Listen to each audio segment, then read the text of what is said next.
This Civic Media podcast is sponsored by UW Organ and Tissue Donation. Organ donations are desperately needed, and now is the right time to become an organ donor. Talk to your family. Get the dot. Save lives. Go to heroicdeed.com. This is your WXCO Daily News Roundup for Bull Falls Radio, 98.9 FM and 1230 AM in Wausau.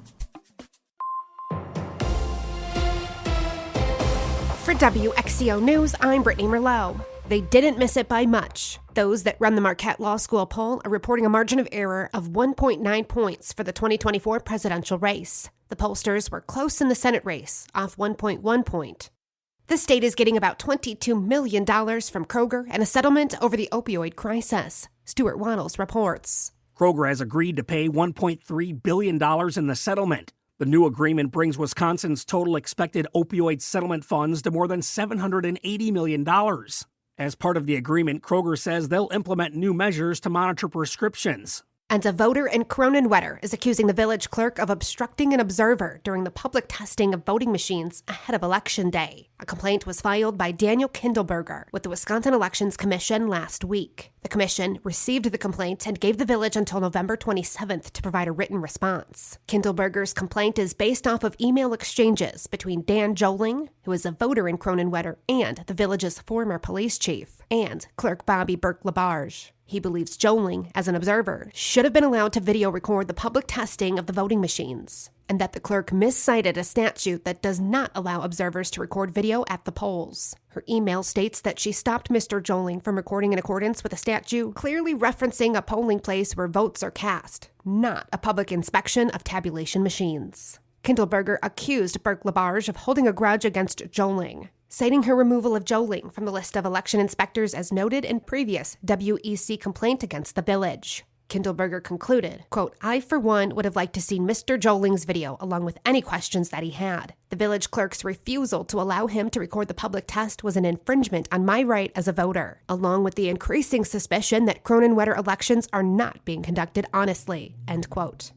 The Wisconsin Supreme Court is hearing arguments on Wisconsin's abortion law. It was put into effect in 1849 and outlaws feticide. When Roe v. Wade was overturned by the U.S. Supreme Court, Wisconsin effectively reverted back to that law. But last year, a Dane County judge ruled, based on the wording, that only applied to feticide, meaning when someone hurts the mother and a fetus dies. That judge said it does not apply to consensual abortion. That ruling made Planned Parenthood staff resume abortion care in some Wisconsin locations. Attorney General Josh Call says that's the ruling medical providers are operating under right now, and he wants further guidance from the Wisconsin Supreme Court. The court currently has a 4-3 liberal majority.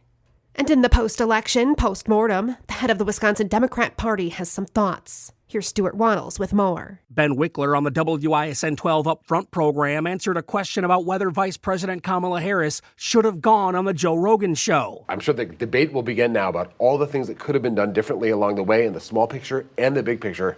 That's a really important debate. In the context of a campaign, you're working with the information you have. I think going forward, Democrats should find ways to show up and speak to voters where they are, where they're getting information, and build new ways to get information out to people and to connect with them. Wickler's stock seems to have risen within the party. Over the weekend, progressive Congresswoman Pramila Jayapal suggested someone like Wickler to lead the National Democratic Party going forward. The former Riverside fire chief, charged with sexual assault, made an appearance in Marathon County Court Monday afternoon. 53-year-old Robert Bowen is charged with child enticement and 2 counts of 4th-degree sexual assault. Prosecutors say that he had an inappropriate relationship with a teen. Yesterday, Bowen pled not guilty and waived his right to a preliminary hearing. Bowen was placed on administrative leave in the spring and later resigned from the fire department in August. And Bowen's next court appearance is scheduled for December 17th. And 3 out of every 4 high school students nationwide say they've experienced at least one adverse childhood event. That's according to new data from the CDC. Now, these events can include abuse to homelessness and parental separation. Here's Savannah Tomey Olson with more. Research shows that adverse childhood experiences, they abbreviate them as ACEs, can alter a child's brain chemistry. It can even produce a prolonged, sometimes lifelong, toxic stress response. Licensed psychologist Joe Barr-Jones says we see the same thing here in Wisconsin. That increased sense of loneliness, isolation in our youth, increased levels of suicide ideation, exposure to violence, exposure to adverse childhood experiences. Experiencing at least one ACE as a child is linked to having alcohol and substance use problems as an adult, as well as chronic diseases like diabetes and obesity. And childhood trauma is expensive. According to the National Governors Association, adults with ACEs can lead to billions of dollars in healthcare costs and lost productivity. The Wisconsin Department of Public Instruction has its Trauma Sensitive Schools initiative, which helps educators support kids who have had these experiences. The Wisconsin Department of Public Instruction has its Trauma Sensitive Schools initiative, which helps educators support kids who have had these experiences.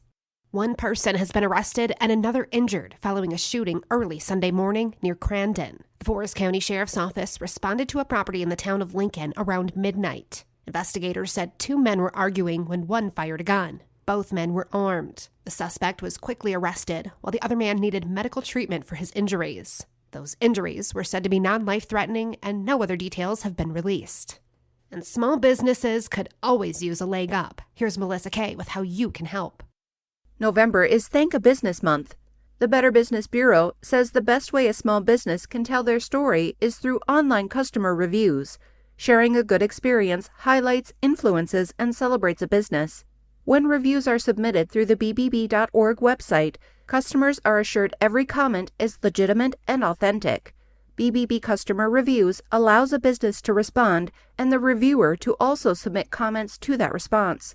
These positive reviews, the ability to respond to negative ones, and marketing reviews helps small businesses grow. And PFAS funding, a big step in trying to get PFAS out of our water. More than $273 million will go toward that effort. Governor Tony Evers, Senator Tammy Baldwin, and the Wisconsin Department of Natural Resources announced that 86 municipalities will get funding through the Safe Drinking Water Loan Program. They'll be able to use this money to fund infrastructure projects like replacing lead service lines and addressing contaminants like PFAS. There are currently more than 167,000 known lead service lines throughout the state. Back in October, President Joe Biden was here in Wisconsin when he announced the EPA mandate that all lead service lines must be replaced by 2037. The Wisconsin Department of Natural Resources encourages people to report any black bear den locations to help with the ongoing study. Melissa Kay has more. The Black Bear Litter and Diet Survey helps researchers estimate black bear reproductive rates within each bear management zone. They're specifically looking for more dens to survey in central and western Wisconsin. You can report on the DNR website, dnr.wisconsin.gov. It's award season in the MLB. Hi, I'm Jimmy Kuska filling in for Mike Clemens for Civic Media Sports. Milwaukee Brewers manager Pat Murphy and rookie standout Jackson Chourio are up for some hardware. Murphy was named as one of 3 finalists for the National League Manager of the Year. The other finalists are San Diego's Mike Schilt and New York's Carlos Mendoza. Chourio is up for Rookie of the Year along with Paul Skeens of Pittsburgh and Jackson Merrill of San Diego. The awards will be announced next week. Tonight, the 2-8 Bucks take on the 2-9 Toronto Raptors, who own the NBA's worst record. Damian Lillard says the Bucks are working hard to get back on track. You want to win, especially a situation that we're in where you want to win games, you want to protect your home floor. We came out and, we had control of the game. We just got to be able to sustain what we were doing and understand what we did well and not have lapses and let-ups and give teams life. Doc Rivers says the Bucks are working to turn things around. Well, we just got to dig ourselves out of this hole that we're creating. We created it, all of us, me, them, together. I have no doubt we will. But it's not one night. We'd have won the night. We still weren't going to be in the hole. We have to play ourselves out of this hole. The losing team tonight will have the NBA's worst record. Tip-off is at 7 p.m. at Fiserv Forum. This Saturday, the Wisconsin Badgers will host the undefeated Oregon Ducks at Camp Randall Stadium. Coach Luke Fickell says the bye week helped them in preparing for the big game. The whole idea of get it to the fourth quarter and put ourselves in a position where we feel like we can excel and execute in the fourth. So that's difficult when your plan kind of falls into place and those guys recognize it and then you're not able to finish the plan and execute the plan. We know that, but that's where we've got to make sure that we got to go back to what it is that we do and continue to climb this mountain to get better. Kickoff is at 6:30 p.m. Saturday. The Badgers are 5-4 and need a win over their final 3 games in order to become bowl eligible. For Civic Media Sports, I'm Jimmy Kuska. Mostly sunny and a little breezy today. We'll get into the mid to upper 40s for a high this afternoon. Tonight, down into the low 30s. Tomorrow, cloudy, breezy, some scattered showers with a high in the mid 40s. I'm meteorologist Sean Cable. Temperature now 30. That's your WXCO Daily News Roundup from Civic Media. Subscribe to this podcast on Spotify, Apple, or wherever you find your podcasts. Find more news at bullfallsradio.com. The national news cycle never stops, but it can be hard to find news about your local community. Civic Media is dedicated to providing quality local and state news coverage across Wisconsin. With the Civic Media app, you can get notifications about local stories that matter to you and your community. Find the free Civic Media app in your phone's app store and choose notifications from the menu to tell us what kind of news you want to hear about.